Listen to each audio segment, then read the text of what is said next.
Nobody cares about us. qofnaba inama danaynayo. And brothers and sisters, walaalayaal haddii aan rabno in aan ogaanno sida aan u liidanno u fiirso sida layloona dhaqmo. Look at how we are treated. When African heads of states and governments marka ay madaxda Afrikaanku hadlayaan hoolashu waa ay maran yihiin cidna ma dhibayso taasi sababtoo ah waxba ma sheegayaan. even if they are saying haddii ay wax sheegaanna ma jirto cid ka aqbalaysa. isbarbardhig marka madaxweyne dal ama dowlad Afrikaani uu hadlayo iyo marka ra'iisul wasaaraha Israa'iil tayar uu hadlayo. They will listen. way dhageysanayaan maxaa wacay inagu waxa aan nahay qaar liita oo aan midaysnayn.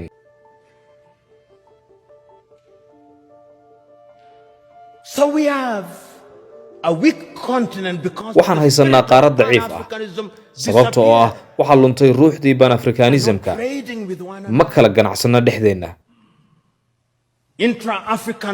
ganacsiga Afrika dhexdeeda kama badna 15% waa kan ka hooseeya meel kasta oo caalamka ah. if you look at all our sectors, haddii aad eegto dhammaanba qayb kasta u fiirso beeraha dhammaan dalalka Afrika waxa ay shabakad u yihiin kuwa cunnada soo dhoofiya. there is not a single African country ma jiro dal kaliya oo Afrikaana oo technology wax ku ool leh. ma jiro dal qura oo soo saara telefoon gacmeed. laakiin maadooyinka ugu qaalisan ee mobilka waxaa laga helaa Jamhuuriyadda Dimuqraadiga ee Congo.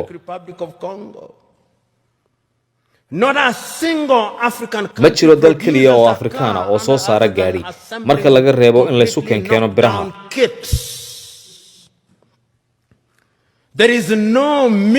ma jiro wax soo saar micno leh oo daawooyinka ah Afrika dhexdeeda.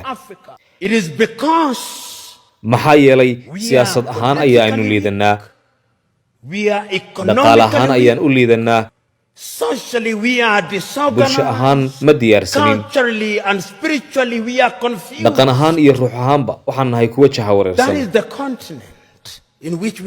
waa taas qaaradda Afrika ee aan maanta ku noolnahay. waa in aan midowno ama aan halaagsano. haddii aan adduunka oo dhan soo wareegay dadku ma daneeyaan in aan nahay Tanzaniyaan, Ghaniyaan, Kenyaan ama Ethiopian. waxay noo arkaan keliya inaan Afrikaan nahay.